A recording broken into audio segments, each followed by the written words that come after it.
Thank you. Thanks, everyone. And it is really good to be back in Logan. I haven't been here for a few months, but I did come here enough times over the years, hundreds of times. It's a great place, and I still have a huge amount of affection and love for this place, this part of the world. So, and great to have it in this venue as well. I'd just open up, like everyone, acknowledging and respecting First Nations and Indigenous elders on this community, but particularly want to acknowledge the welcome which a traffic accident on the way down the M1 this morning prevented me from being part of live, but from Marnie Robbins' welcome, which was in her characteristic style, really warm and welcoming, and real privilege to be welcomed by her to this country today. So yeah, we're going to have a really interesting chat. Definitely going to be trying to stick to the very chat format, including everyone out there. We really want that to be part of this and make it hum. This topic, like Hannah was saying, let's start as something that I've been involved with for a long time, not quite as much these days as I used to be, but just for a little bit of context, particularly because, here in Logan and the links with Griffith Uni, and also with Natalia and her work, I came to Griffith Uni in 2005, 2006, and was there for 6 years in what's now called the Cities Research Centre. It was called something different at the time, but similar intent. And I had carriage, very fortunately, I got carriage of the theme child-friendly cities. So we did a lot of stuff, not just around this part of the world, but really in the end across Australia, with a lot of work with communities for children, like Salvation Army has here, and it was a real privilege.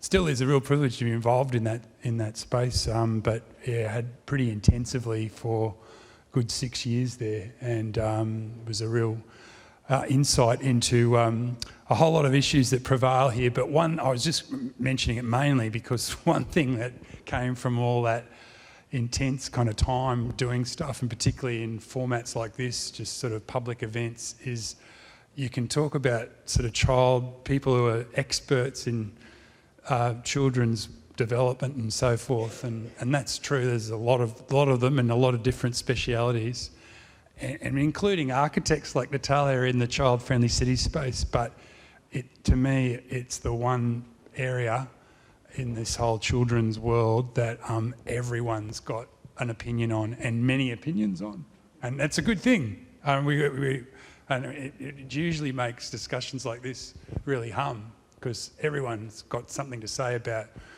where they live and what they want it to be like, and that's a good thing. So hopefully we can pick up on that vibe today. And also, like Hannah said just prior to the break, we really want to put a bit of a theme on it about going beyond preaching to the converted. And I think a lot of people have kind of got into that line of thinking, a long time, because when you're doing this kind of work, you often have to be, really questioning some traditional ways about how things are going. But I really want us to really push it today about that preaching to the converted, in really even thinking about, are the converted, we're misjudging some of the converted. Maybe they're not as converted as they might need to be. I think it's interesting that, for example, at this Childhood Summit, there's, and this is no finger pointing at anyone involved in it, but we don't have the Children's Commissioner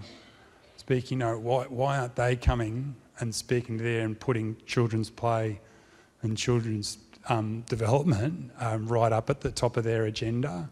Getting to that spirit of thing, and not about just being a contrarian, but about just how much work we might still have to do on what we might have thought was a done deal in terms of working with the converted. We might need to do a bit more, and we might need to really sort of up the ante a little bit in that respect.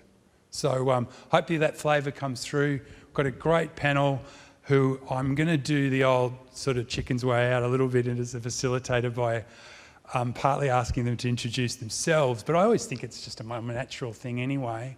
I've loved that's come into this community services space in the last few years, that a lot of you I know would have been part of, but I've loved that really Indigenous-led yarning circles, but that really having to speak from your heart, no matter what the issue is, and telling your story and putting that story in context. So I hope we can get a little bit of a flavour of that just to kick things off. And I've got a few questions that we might get the panel rolling with, and that the panel, for your information, have all been given those questions that we want to talk through, including with you guys. But I just wonder if sort of kick off, or if we can start with you, Gregor, and just what you're doing, why you're interested in this space, and what you just, I guess before you pass on the mic, what you think's the biggest challenge in this space of creating child-friendly neighbourhoods. If you can, I mean, you might not be able to, if it's 2 or 3 challenges you can't distinguish between, let's tell all of those, but if we could do that, that'd be great. Thanks. Thanks, Jeff. Grand starting point. Well then, I give it a shot, given it's past 3 o'clock, and usually that's my low point of the day, so here we go, speaking truth. So I guess what made me interested in play, I think it's probably the gift of never being really growing up and probably making that my career, if we call it a career. I think it's more a philosophy of life than anything. But I think what makes me stick to play all the way is maybe like when you critically observe societies, and I've been fortunate enough, privileged enough to live in many parts of the world, and have done work on play across Europe, North America, Latin America, Asia, and now Australia. In an adult context, in most societies, adults grow up too quickly and through various reasons stop playing, and that's when often they're losing part of themselves. I'll call it often we're giving up and becoming often lost in materiality. There are too many facts which are externally, which we orientate, and they're driving our lives rather than actually embodying something which keeps you alive in that sense, yeah, and gives you the sense of adventure as part of everyday life. So it's not necessarily the big things, it's about the small things in life. And I found always the small things in life, that is often that matters most. That when you get up in the morning, you get the first smile of the kids, or maybe you get just, you have to tinkle the toe to get them out of bed, if you're lucky enough. So that's where it starts, and then, having the stressful drop-off point moments and all this stuff. But, looking back, usually that's what makes life worthwhile living. And that is playful. Big things items, and I don't want to take too much space up. There are many, but maybe perhaps I allude to one project I've been working on. I think as we all experienced the impacts of COVID, and I've done a bit of research on that, I provided perspective which cuts through some of the limitation of what we call the neoliberal paradigm. That makes sense. So that means we're living in a society, particularly in Australia, which is very much transaction-based. Yeah. Everything has to have a very narrow return of investments, and that is something which inherently works against play, because we're trying to, in that kind of transactional environment, we think often linear. We have to make quick connections that is short term, and we're making compromises because we do not take often really well in consideration what we call the externalities. So by reducing something to something which is easy to be grasped, we take away life again. And I think that is what we experienced during COVID, when we saw kids playing outside in the neighborhood streets again, because we were all grounded. Yeah. Finally, we had time. We were actually pushed out of this paradigm in an often uncomfortable way. We were able to go into the green spaces, but we're not able to use the park equipment, nor we were actually able to be social distance. So it was an opportunity to learn and think and reflect about what matters most to us in life. And we saw kids did the chalk drawings on the street. It was the first time in my life that actually I saw a majority in my neighborhood positive graffitis. We're all in this together, rainbows everywhere. I love you too. But these messages go deep, but they never fit on a spreadsheet. When we come into working in the crunching points and we're experiencing the pressures of COVID and pushing our economic paradigm even shorter, there's less money around for everything, where does that fit into the thing? And it always comes back to what I'm putting out to a peer when I'm trying to convince them is, how do you guys measure love? Where does that fit on a spreadsheet? Play, the joy of play. How do you measure joy? Yeah, well, we can measure social capital, right? But that's not the same thing. So what matters most in life is that intangible. And play, as this ambiguous that concept is fits right in there. As soon as you try to put it in a box and make it tangible, you lose something. And that is something where this concept of play stands alone, because it is so big, it ingrains everything we do. And if it's part of your life philosophy, that is a hell of a good, powerful approach to everyday life and reach out to others. And that's what I call lovability. But I keep it at that and pass on. Thanks, Greg. Wow. That's a great start.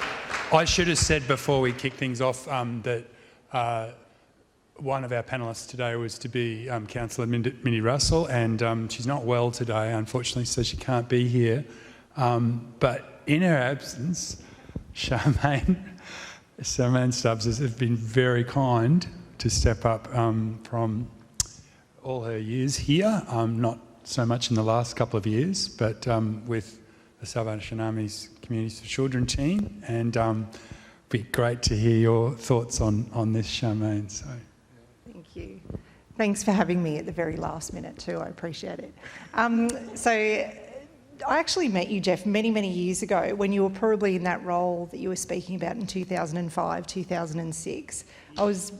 When you were at the uni, I think I was working for Redland City Council in the Community and Social Planning team, and we were looking at child-friendly cities back then, and that's when I first really got a taste of how important it is that we think about if we create child-friendly cities, we actually create great cities for everybody. So it was a very natural next progression for me to move into the Salvation Army Communities for Children team. I loved what I saw when I came to the team, and just the philosophy around the Communities for Children program, which the federal government funds across, I think, 52 sites across Australia, all auspiced by different organisations. But here in Logan, it was just such a blessing to come here because it was such a diverse community, and just such a big, beautiful place with so much potential. And coming from my background in community engagement, I was just really interested to hear from community what was important to them. And children's voice was always at the centre of everything that we did and still do in Communities for Children. So I was with the team for 10 years, and it was very difficult to move on from the team because it was such beautiful work. But one of the things that I absolutely loved doing was being part of the big consultation that we held in 2011, where we went out broadly to community and to children specifically and said, what's important to you? And play was number one. Play, safe spaces that they could get connected, get to know their community, and for parents to be able to access support that wasn't stigmatising, where they weren't, feeling like they were doing anything wrong, but just a place to connect, but to get the support they needed when they needed it. So I just had the time of my life co-creating the family place with the local community, and we, the community identified this beautiful space in Woodridge, which is, the centre's still running now. But the community identified that place as somewhere that was important to them. There was a park next door that wasn't being used. It was quite an unsafe park for the local community. Lots of units around the local area where people didn't have backyards, their children couldn't play at home other than inside. And that was a really beautiful project where mums, dads, aunts, uncles, carers, people came down and they decided what the place would look like, what the play equipment would look like, what colours were on the walls, what the furniture would look like. They helped us to design the programs. Part of our funding required evidence-based programming. They helped us decide what programs were important to them, but the biggest ticket item was just a safe place to play in the community, and it continues to be that space today. So in the last couple of years, I've moved into a national role with the Salvation Army, and I'm flying that flag nationally now and saying to our Salvation Army centres across Australia, we need to create really safe, really accessible spaces where children, families, all of community can come in regardless of whether they have a need or not, but just a place to connect. So I'm really passionate about this space. Thanks.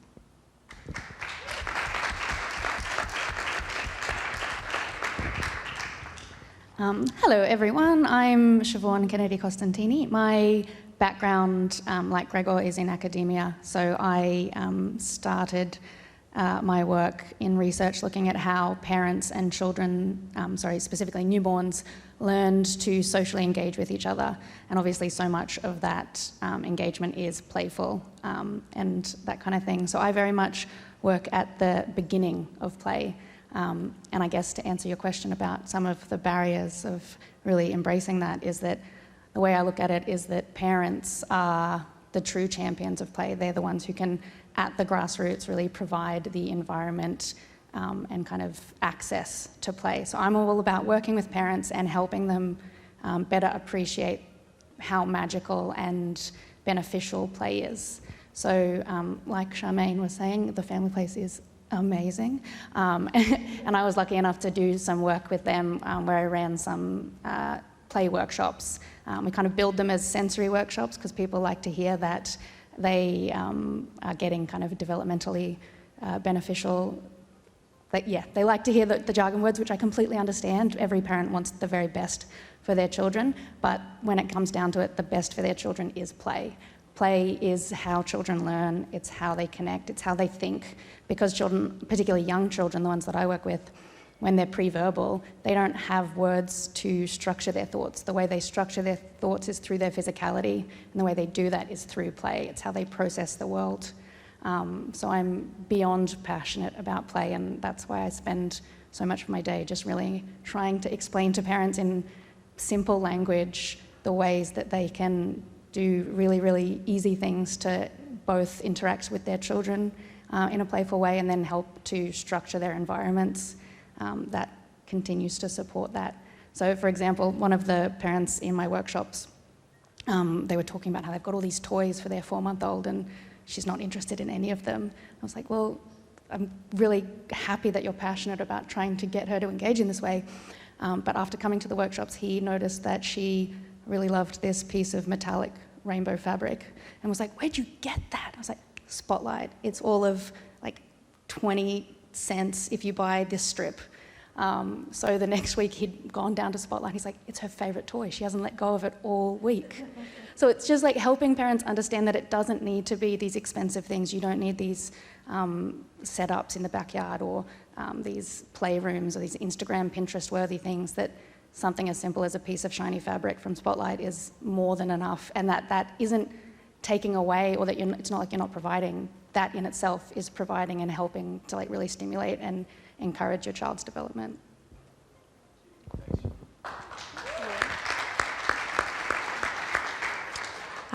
My name's Miranda. I am very lucky to be part of the Australian Institute of Play. I wear lots of different hats as a parent, as a teacher, and at the moment working as a school guidance officer. And I think everyone in this room has a treasure trove of knowledge about play and what it means to you personally in your own life and also with the people that you work with.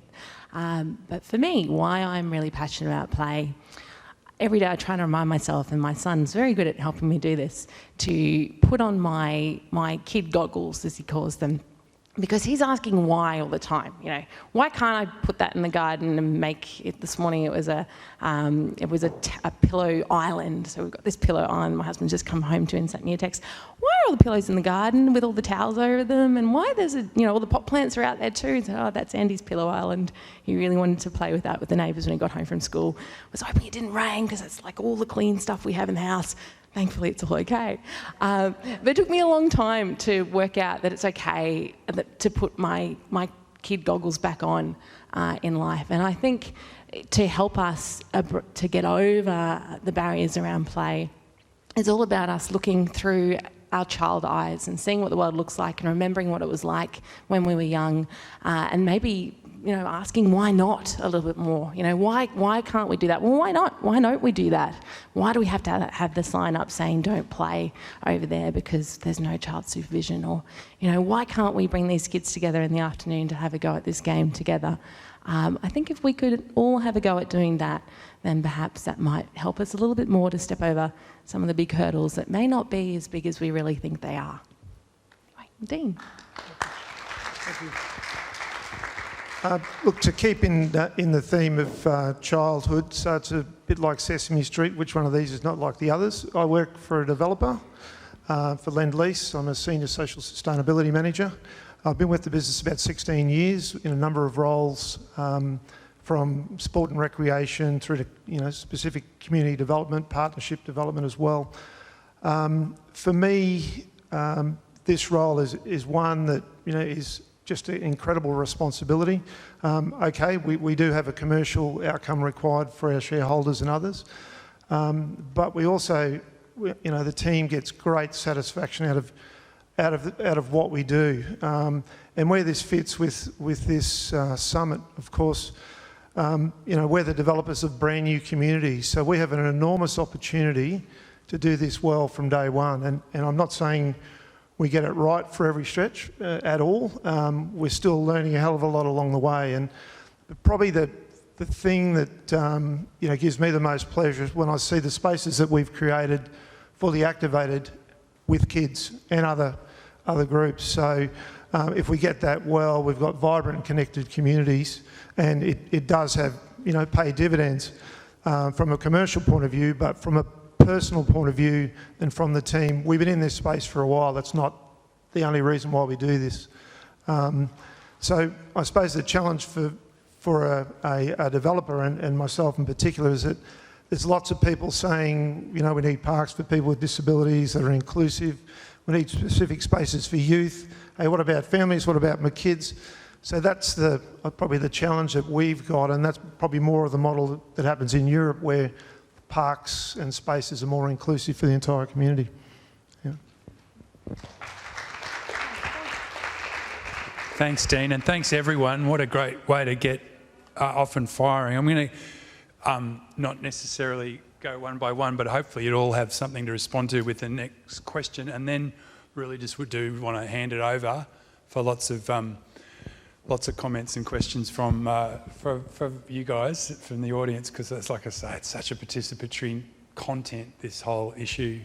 I just want to maybe a bit of an extension on that first poser or question to you guys of the biggest challenge, and kind of bring it more into the present tense, and put to you what you think in the short term at least, in your worlds that you operate in, what you think where the biggest gains can be made, but particularly where you've got a noticeable barrier. It might be a series of barriers, but where you've got a barrier that you're trying to overcome, and maybe a story about how you've overcome it, but also maybe it's still to be overcome, and you might need a bit more help from folk at this summit. Who knows?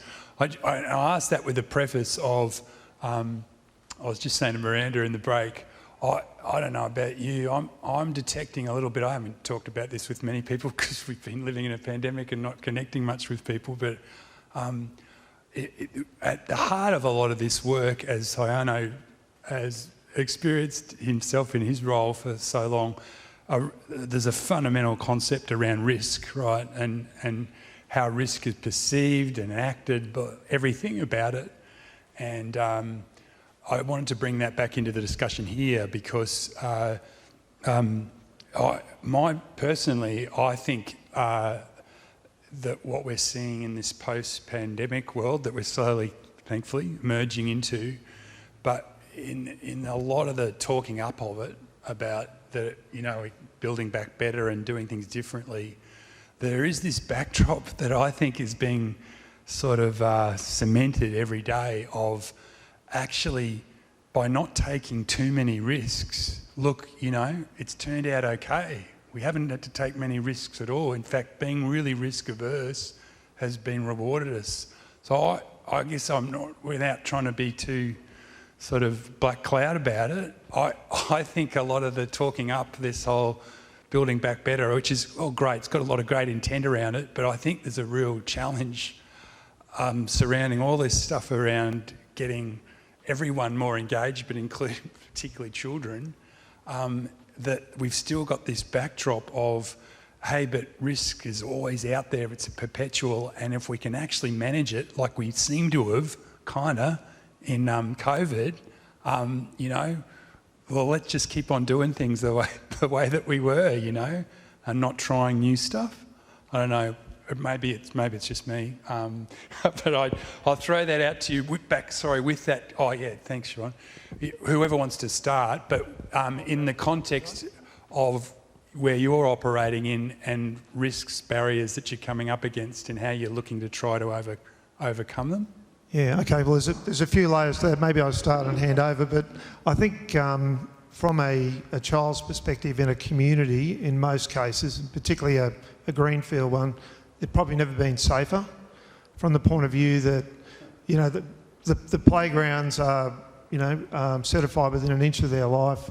There's soft fall, there's normally fences around every park, there's normally CCTV, and the list goes on. So I think the challenge for us is to make sure that we can be able to deliver some interesting parks, things that actually kids want to be in and challenge themselves, and what we've heard today, that they want to operate on the edge. And that will mean having a difficult conversation with our local government in some cases too, because we're very much mandated to deliver a certain amount of parks and types of parks within our master plan communities, and that provides an opportunity.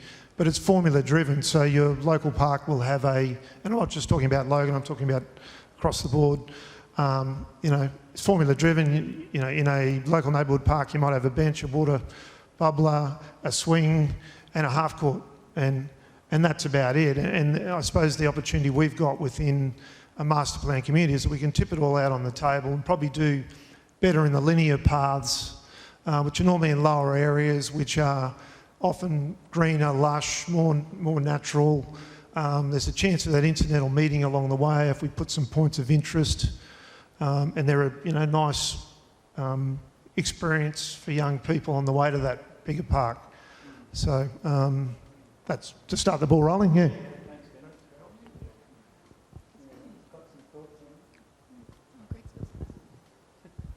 Sorry. Not meant to be that's male dominating the discourse, so by any means. So just, power to the women. So, so coming to mind, and Dean is spot on. I mean, there are, in terms of the new suburbs, in terms of livability, they're great design, they tick many boxes, right? You do water sensitive design, you do the great destination playgrounds, picnic facility, it's all in there, right? So, and what struck me when we did our research, it comes always back to culture. I can't help but, when you think about risk, Australia has a particular culture around risk. When you look into, and I'm drawing here from my personal experience when I worked across Europe and designed with some big, some bigger playgrounds, with some big parks and things, and how the continental European approach to risk competency is different to, let's say, what we're dealing here with in Australia. There are worlds between, the first thing in the German standard says, in terms of playground safety, every child has a right to a broken arm, right? So I haven't seen that here. But I know, but the Australian standards is opening up slowly towards the European norm. Anyway, but it's a whole other discourse. So probably Tim Gill has also something to say about that.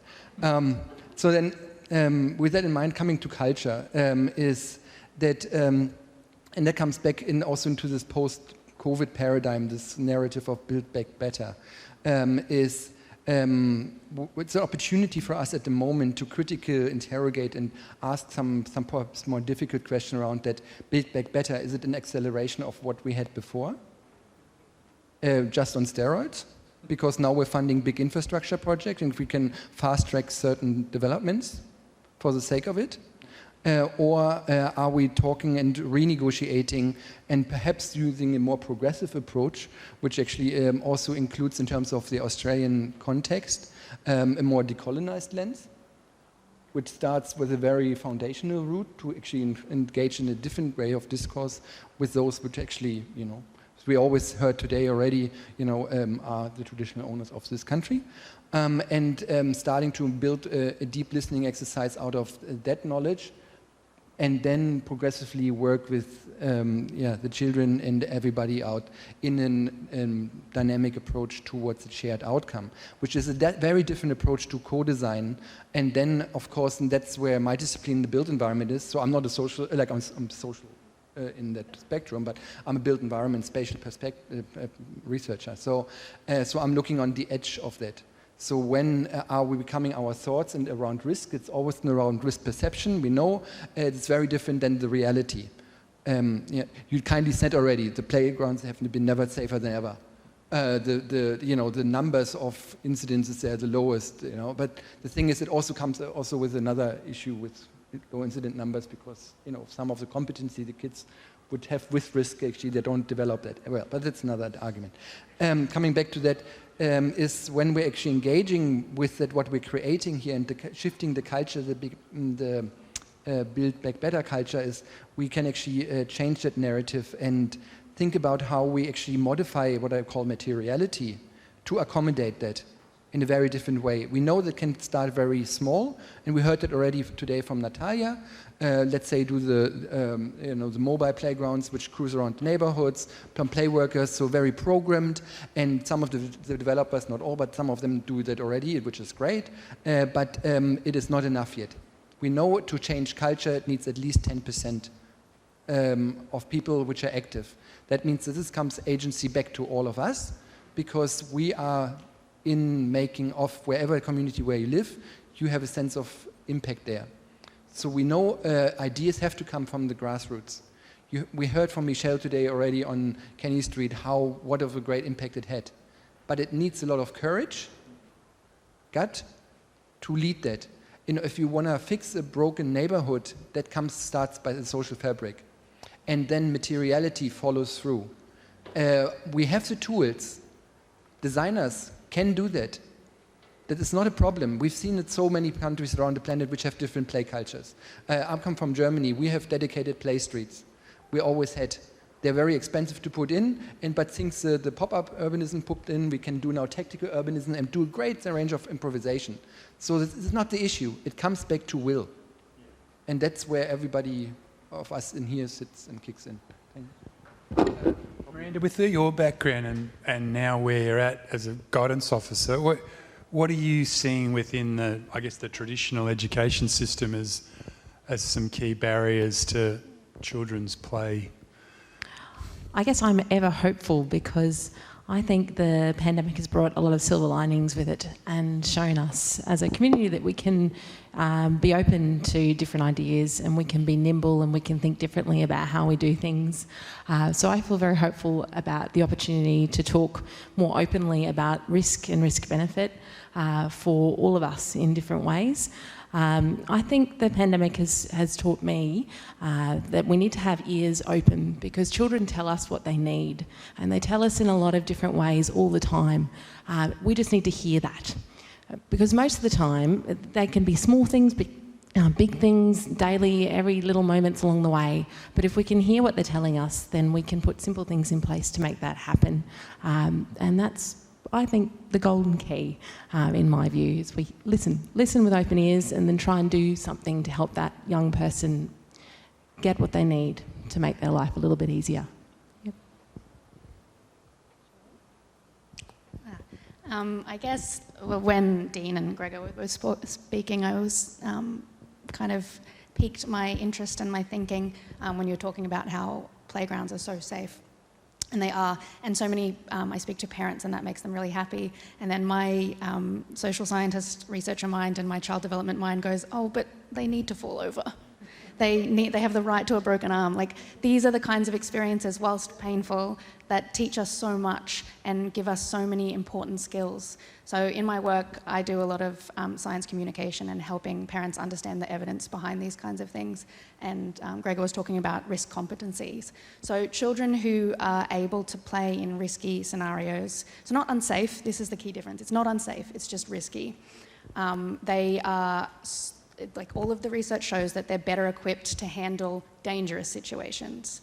So when they're faced with risk, they are able to identify what's safe and what's not. They're able to feel that discomfort of being a little bit scared and then learn that I'm a bit scared, but I was able to overcome that fear. So it's all these little things that if we take away the risk and we take away their opportunities to learn, we're putting them at such a disadvantage, and then we're setting them up for failure when they do meet those dangerous situations and then they don't know how to handle it. So I think in my work, so much of it is about really helping parents understand that even though completely understandably their heart jumps out of their mouth when they see their child engage a risky situation, that that's something that's really important and that they need to, where they can, step back, supervise, be the safety net that their children need, but allow their children to really explore that so that they can set them up better for their own futures. Shimona, just maybe one comment from you before we get some audience discussion and questions going. But I'm particularly interested, just because you've had such a long time in the world of communities for children, because it's been around a long time and it's a good thing too. But why do you think there's been a bit of a gap between that and the kind of building child-friendly communities? I'm not saying they're at opposites, but you wouldn't say they're particularly aligned.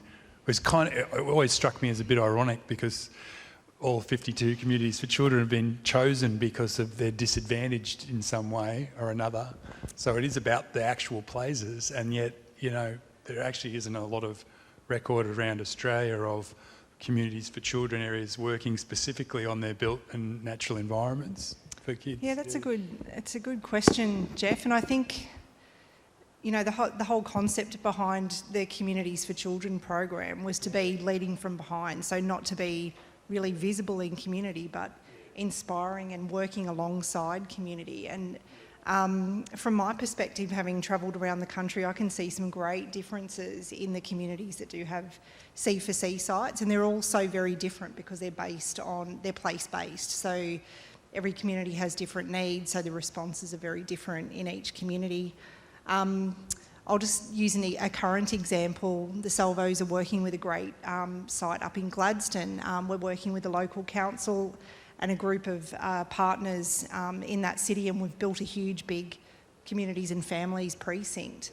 And that's been a really successful project, partnering with local council and a number of other services to kind of come together and consult with community and say, what do you want? And then design something based on what the community wants. So I think C4C has had a very strong influence, and they're involved up in the Gladstone project as well.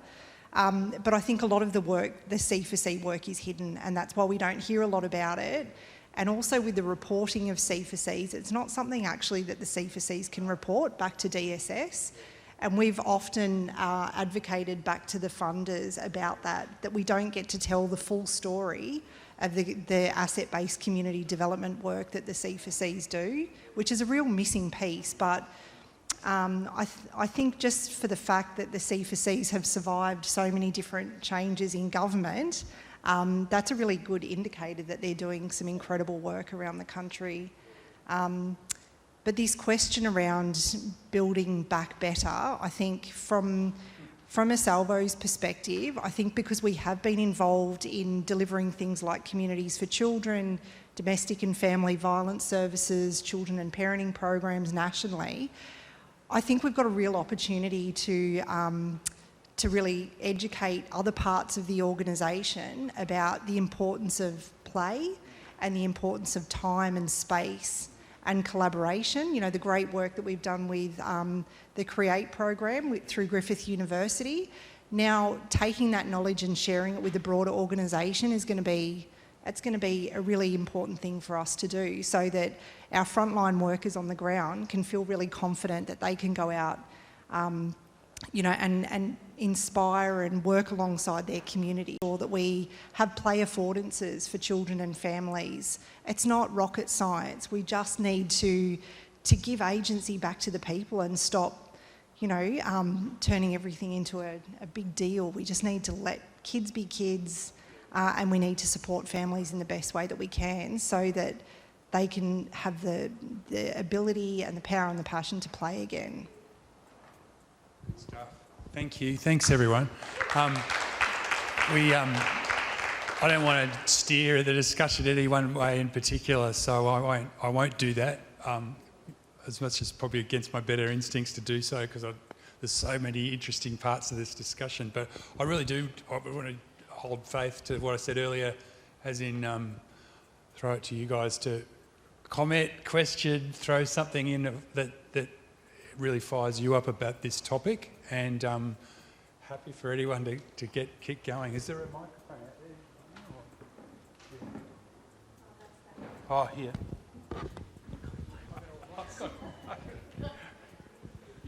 Anybody got a comment, question? Okay. You spoke a lot about the very safe playground and risk averse all that. How did we get there? How did we get here? Where we're all talking about letting children play, where I think all of us had a very similar childhood, where we were allowed to do those things. How did we end up where we are now? Why has that been taken away? Well, you guys all hear that? That's okay. I don't need to. No. Did you guys at the back hear the question? Sure. So yeah, the question is, how did we end up here talking about making sure kids have some risk in their lives? And yeah, is that a quick summary?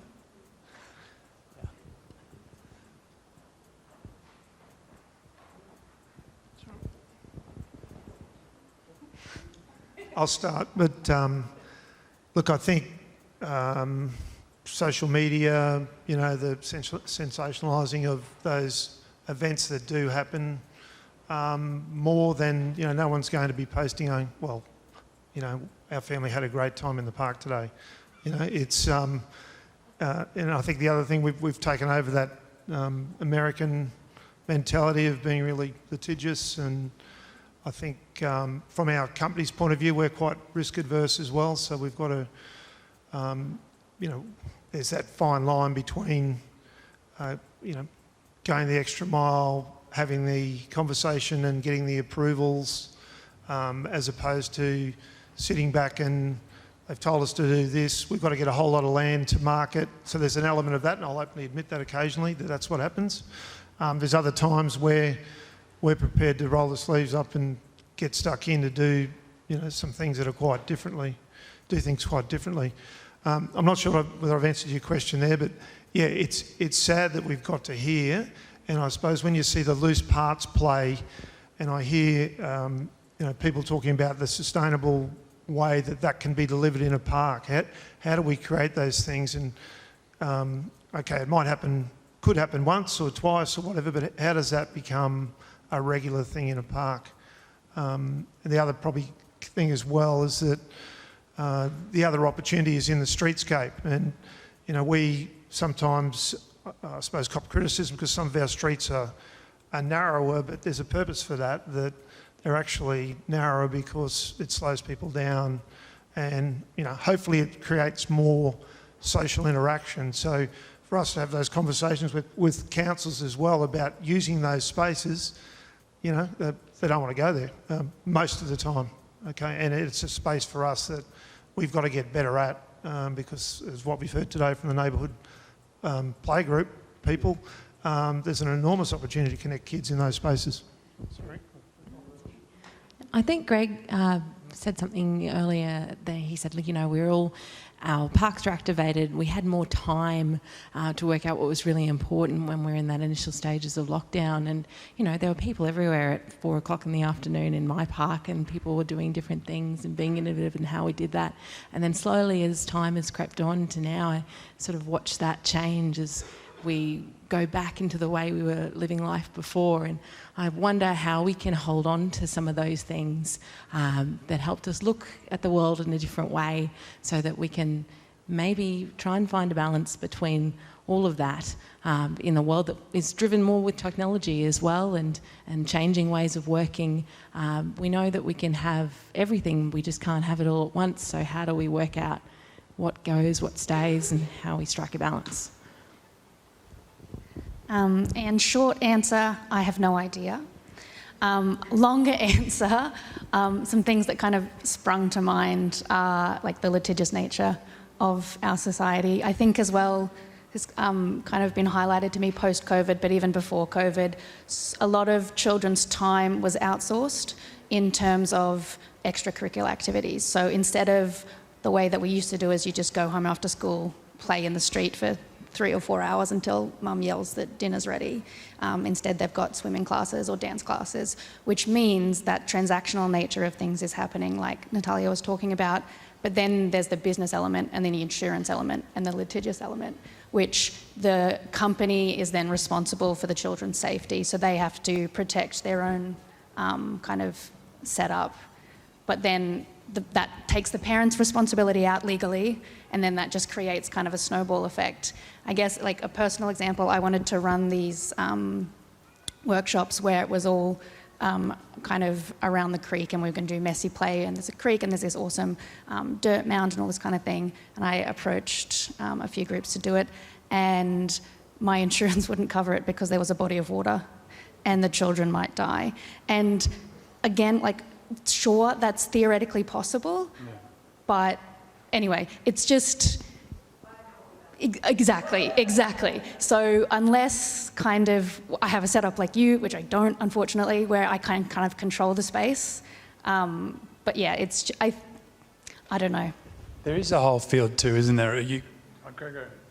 Siobhan, you probably know the actual term, but there is a long universal trait of human beings of risk perception, and essentially the one that's used most often is planes versus road accidents. But yeah, where the lower the risk, the higher the fear of, actually being the poor 0.0001% of person that falls victim to it. So I think that tendency is certainly... Sorry. I wonder if it's conditioning a bit. I think it was maybe late 1990s when risk management really took off. And I was working at an outdoor ed centre, and the insurance, public liability insurance, you couldn't get it in Australia. You could not get it. Risk management got so risk averse, you couldn't get it. We got it in Europe and paid $21,000 for it. And now you can get it in Australia. It's about $6,000. It's actually cheaper to have public liability insurance for an outdoor ed centre than it is to run activities with children. Like, I don't understand how that works, but anyway. But I think I remember at university reading an article, and it said this: yes, risk management says this: you have the right to be safe, but it's going to cost you your personal responsibility. And I wonder if we've been slowly over the years, since the 90s, conditioned to just accept that we don't have to be responsible for ourselves anymore until we get into nature, actually, which is, funnily enough, as soon as we get into a wild space, something kicks into our instincts and we become aware that we need to be responsible for our safety again. But in man-made built environments, Steve Kanaski over at Berrinbar East put in all this incredible loose parts play, monitored all the risk injuries that were happening, none in the loose parts play, heaps on the footpaths to class. And those sorts of stories I've heard plenty of in, what's that park over in Western Australia, the big one, Kings Park. They built a massive big nature play area. Rio Tinto built it. When they first built it, the council made them monitor and report on risk management incidences for the first 12 months, just to make sure none in the nature play area, all in the car park. So yeah, again, a man-made environment versus a natural environment. The nature says you need to be careful, take of yourself, and you take personal responsibility for that. Man-made environments I think we've been conditioned to expect to be safe in these spaces. So, and that includes playgrounds. Yeah. What about some other challenges in the child-friendly community space, neighbourhood space, that people want to talk about or ask questions about? We've got one last question time, I think. This is... Can I... Oh, go for it. I'll save the mic up. Sure. I guess my question is really, I never seem to have trouble with the kids getting along. How do you navigate preaching to the parents and having it passed down? Yeah, I think.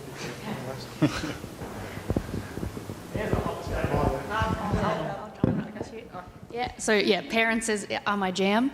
I completely agree with you. Kids are great at working out things. I think my personal, my own parenting strategy is, for the most part, if you're figuring it out and no one's getting punched in the face, everything's fine. The only way that I've found it to be slightly working is that I model it to other parents and I verbalise my thinking as I'm doing it. I'm like, look, all of the research shows that kids are better off if they're able to work these things out themselves. Obviously, you and I have our own kind of lines of where we think someone needs to step in. I said, if your line's being crossed or my line's being crossed, let's talk about it and then jump on in.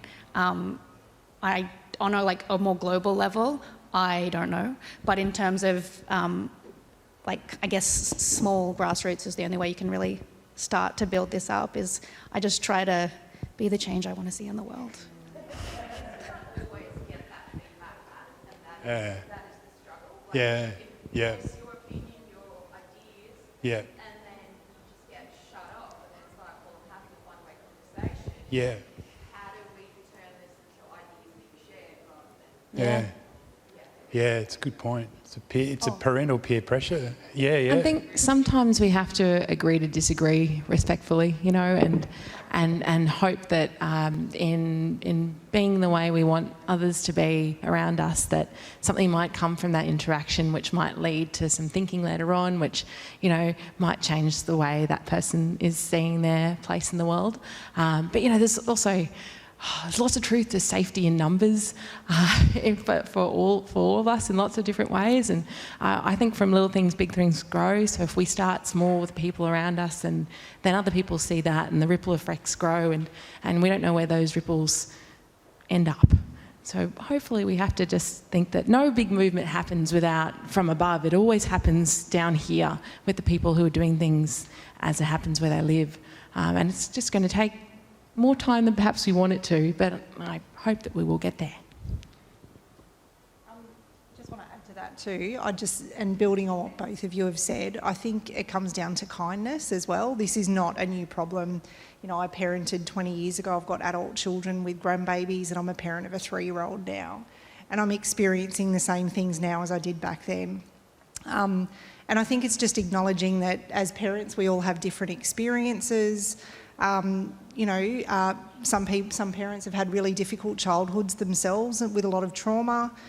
So it's about just kindness and modelling how we can be with each other and with our children, and just being that change that you want to see. So I agree totally, ladies.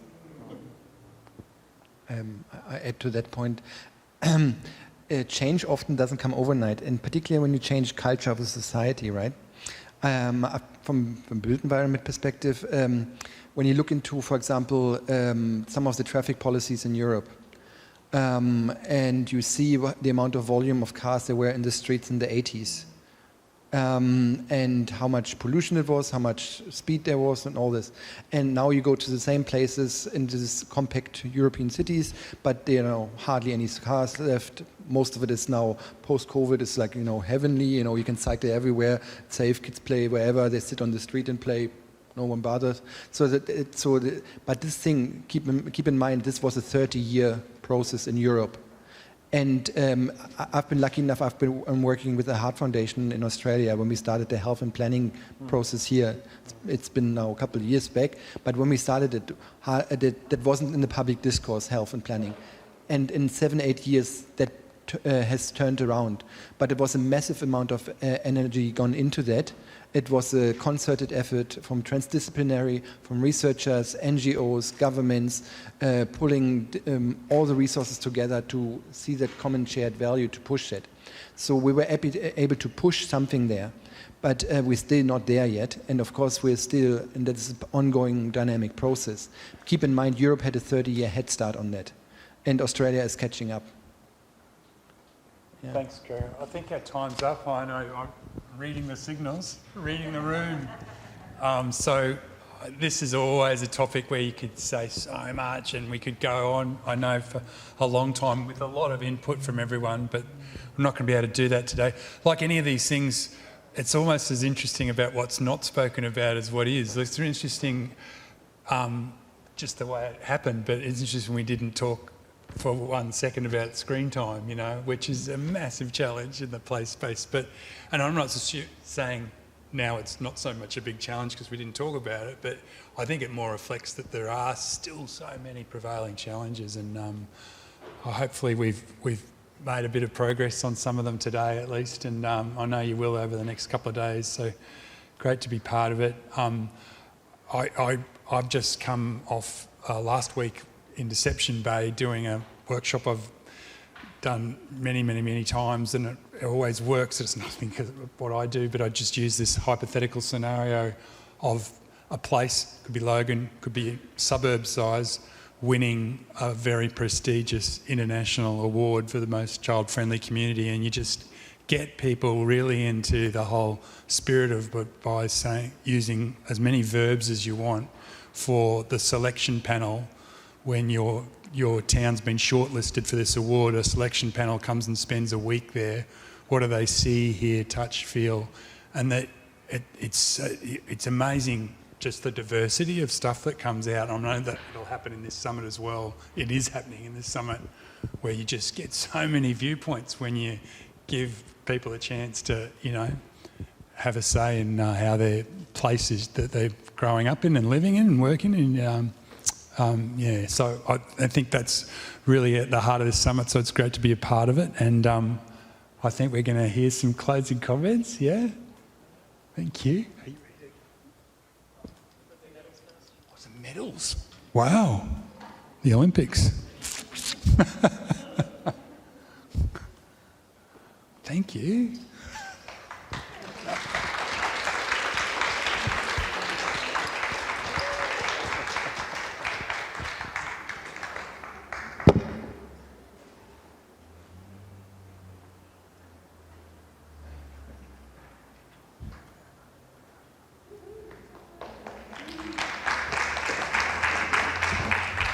Can you please give these guys a round of applause for sharing their wisdom with us? Thank you guys also for your comments.